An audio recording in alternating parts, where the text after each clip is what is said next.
حضور پاک علیہ الصلوۃ والسلام کے صحابہ میں سے کسی ایک صحابی کو بھی دیکھ لینا، وہ حضور پر جان قربان کرنے والا ہے۔ ایک صحابی کے بارے میں آتا ہے حضرت ابو دجانہ، آپ علیہ السلام پر تیروں کی برسات ہو رہی تھی کافروں کی طرف سے، تو انہوں نے اپنا سینہ اور اپنی کمر سوچا کیا کافروں کے سامنے کروں، تو انہوں نے کمر کافروں کے سامنے کی اور حضور پاک علیہ السلام کے سامنے آ کر بچاتے رہے، یعنی حضور کو نہ لگے۔ تو جب گرے نا تو ایک صحابی نے ان سے پوچھا کہ عاشق تو سینے پہ تیر کھاتا ہے، تو نے کمر پہ کھائے ہیں؟ اس نے کہا بات تو آپ کی ٹھیک ہے، لیکن اس موقع پہ اگر میں کافروں کی طرف سینہ کرتا تو کمر میرے نبی کو ہو جاتی، میں پیٹھ اپنے نبی کو برداشت نہیں کرتا۔ ایک صحابی کے بارے میں آتا ہے کہ اس کا ایک بھائی تھا، وہ کافر تھا، وہ کافروں کی طرف سے اسلام پر حملہ آور ہوا لڑنے کے لیے، اور یہ مسلمانوں کے دفاع میں، اللہ کے رسول کے دفاع میں ساتھ تھے دونوں بھائی، ایک خون، ایک خاندان، ایک ماں باپ کی اولاد تھے۔ تو جب کافر بھائی کو صحابہ کرام نے پکڑنا چاہا نا، اس کو رسیاں باندھی جا رہی تھی، وہ جنگی قیدی بن رہا تھا، تو اس نے اپنی پیار والی آنکھوں میں ایسے دیکھتے ہوئے نا اپنے بڑے بھائی جو مسلمان تھا اس کو آنکھوں میں دیکھ کر نظروں میں سوال کیا کہ یار ہم بھائی ہیں، میرے لیے تو کچھ نرمی کر دے۔ یہ خاموش رہے، آخر وہ منہ سے بول اٹھا، اپنے دوستوں، اپنے گرفتار کرنے والوں کو کہنے لگا کہ مجھے نہ پکڑو، میں تمہارے اس دوست کا بھائی ہوں۔ تو ان پکڑنے والوں نے اسے دیکھا نا جو صحابی مسلمان تھے، تو انہوں نے اپنے ان پکڑنے والے ساتھیوں کو کہا کہ اس کی رسی زور سے باندھو، یہ رسول اللہ کا دشمن ہے، اس کو زور سے باندھو اور اس کو پکڑ کے رکھو۔ دو باتیں ہوں گی، یا بدلہ لیں گے یا فدیہ لیں گے، اور اگر فدیہ آئے گا تو اسلام اور حضور کی ذات پہ خرچ ہوگا۔ اس کی ماں بڑی پیسے والی ہے، اس کی ماں اور اس کا خاندان پیسے والا ہے، برگر فیملی سے ریلیٹڈ ہے، اس کو پکڑ لیں۔ تو اس نے بول کر کہا عجیب ہے، یہی بھائی چارہ ہے، یہی بھائی چارہ ہے، میں آپ کا بھائی نہیں ہوں؟ تو انہیں بھائی گیری بھی ختم کر دی۔ تو اس صحابی نے ایک تاریخی جملہ بولا، انہوں نے کہا انما المؤمن اخو المؤمن، بھائی گیری کا معنی اللہ کے دین اور ایمان کو معیار بنایا گیا ہے۔ آپ نبی اور دین کے دشمن ہیں، اب کیا بھائی چارہ رہا؟ بھائی تو نہیں ہے، بھائی یہ ہیں جو تجھے باندھ رہے ہیں۔ ایسے لوگ تھے۔ اس طرح کے لوگوں کے بارے میں اس طرح کی لب کشائی، یہ بندے کے ایمان سے ہاتھ دھو بیٹھنے کی طرف اشارہ ہے۔ ایک صحابی رسول کے بارے میں آتا ہے، وہ رسول اللہ صلی اللہ علیہ وآلہ وسلم کی خدمت میں بیٹھتے تھے اور کھیتی باڑی کے لیے جاتے۔ جب اللہ کے رسول صلی اللہ علیہ وسلم کی وفات کا وقت تھا تو 1-2 دن پہلے اجازت لے کر گئے تھے، انہیں کیا پتہ کہ تقدیر نے کیا فیصلہ کر لیا۔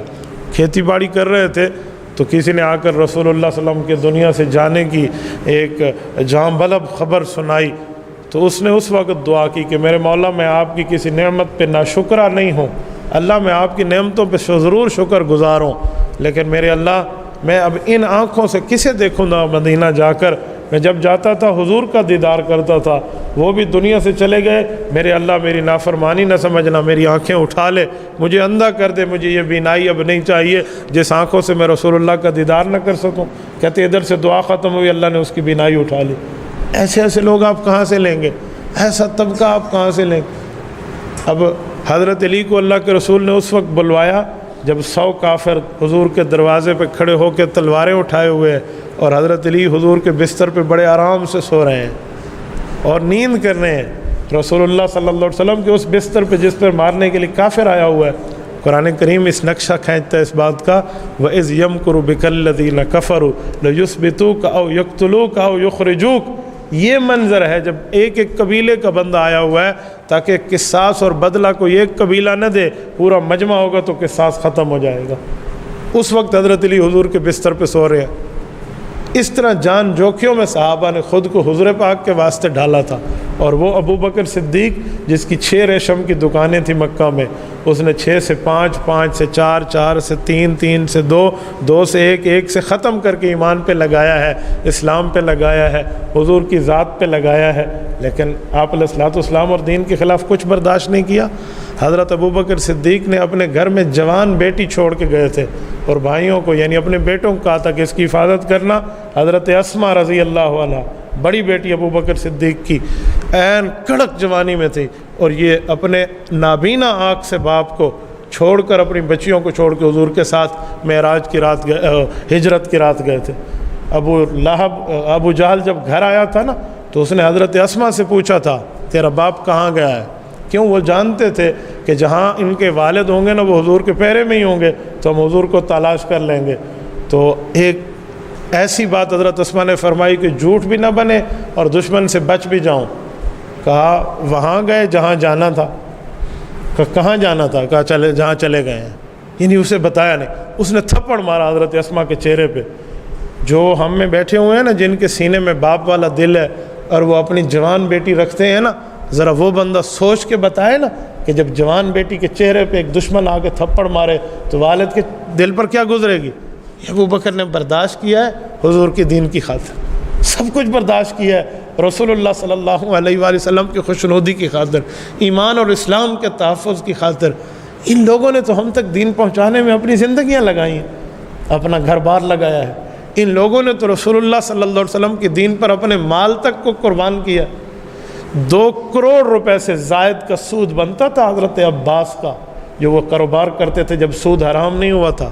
جس رات سود حرام ہو رہا تھا صبح حضرت عباس کو یہ ادائیگی ہونی تھی اور انہیں ملنا تھا۔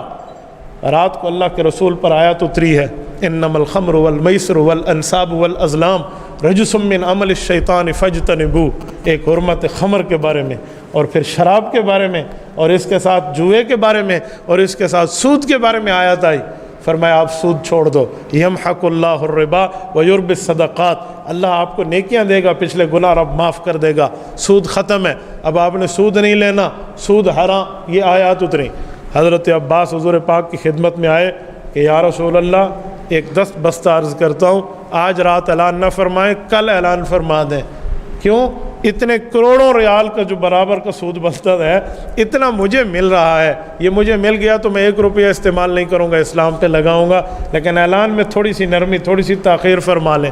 اللہ کے رسول نے جب اعلان فرمایا تو سب سے پہلے فرمایا کہ سود حرام ہے اور میں سب سے پہلے سود کو جو حدر قرار دیتا ہوں وہ اپنے چاچے کا ہے، ہم 1 ٹیڈی بھی نہیں لیں گے۔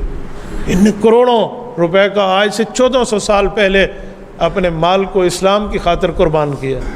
اور جب شراب حرام ہوئی تھی اس وقت صحابہ کرام نے شراب کو یوں گلیوں میں بہا دیا تھا، وہ کہتے تھے مہینوں بعد بھی بارش ہوتی تو شراب کی بو اٹھ پڑتی تھی، پھوٹ پڑتی تھی۔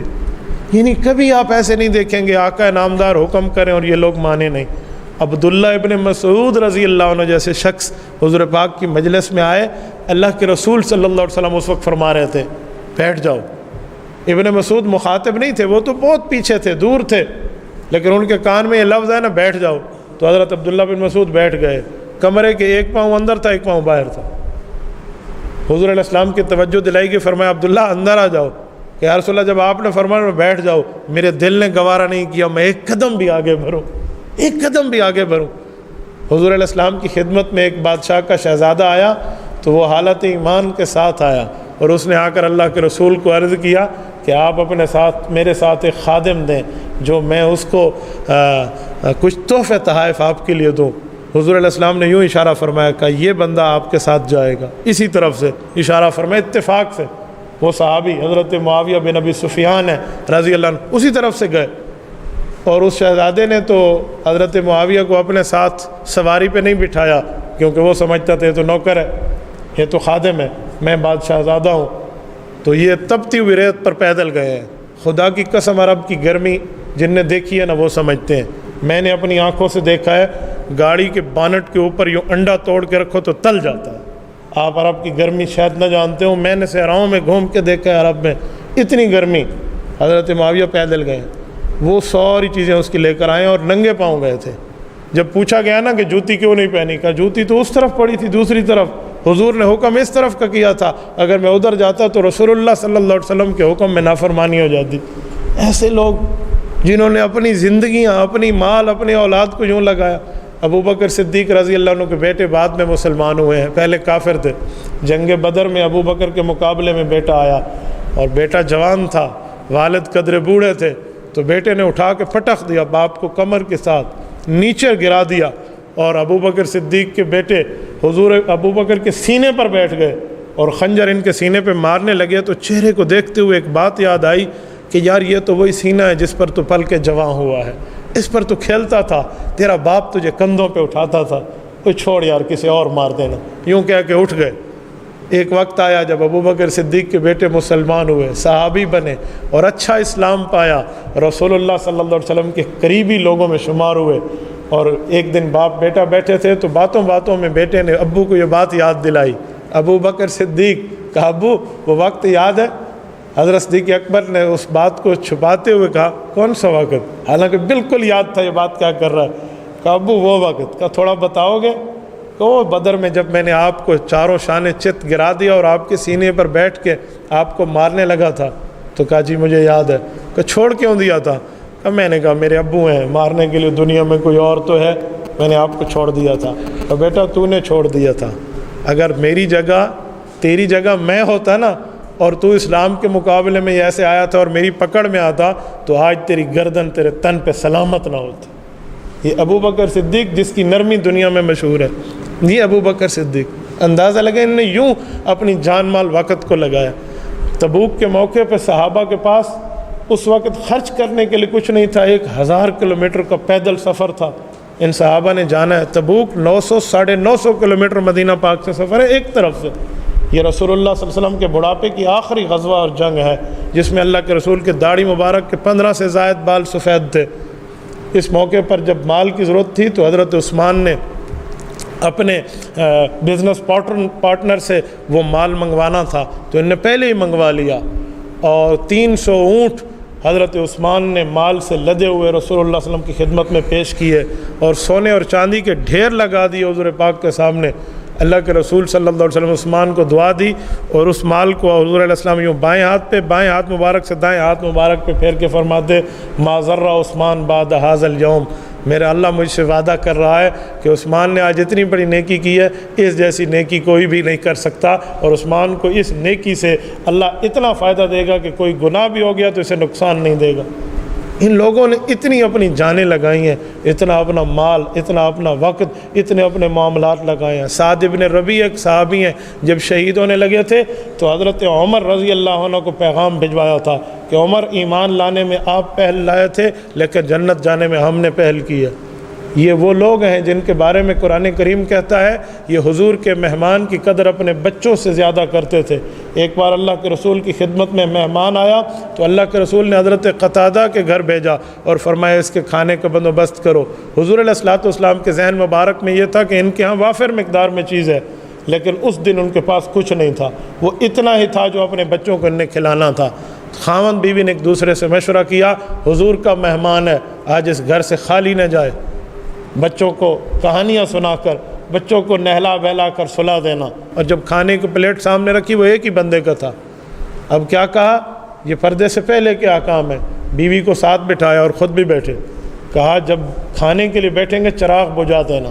اس وقت کا انرجی سیور تو چراغ تھا نا، لائٹ تو یہی تھی کہ چراغ بجھا دینا، اور منہ ہم ایسے ایسے آوازیں کریں گے جیسے ہم نوالا چبا رہے ہیں تاکہ مہمان سمجھے اندھیرے میں یہ بھی کھا رہے ہیں، وہ کھا جائے، حضور کا مہمان اس گھر سے خالی نہ جائے، اللہ کے رسول کا مہمان خالی نہ جائے۔ یہ صبح حضور کے دربار میں گئے تو قرآن کریم کی آیت اتر چکی تھی وَيُؤْثِرُونَ عَلَىٰ أَنفُسِهِمْ وَلَوْ كَانَ بِهِمْ خَصَاصَةٌ۔ اے میرے پاک پیغمبر، آپ کو رب نے وہ جماعت دی ہے جو باوجود ہے کہ خود مستحق ہوتی ہے استعمال کرنے کی چیزوں کو، لیکن اپنی جان پہ آپ کے مہمانوں کو ترجیح دیتے۔ تبارك الذي نزل الفرقان على عبده ليكون للعالمين نذيرا۔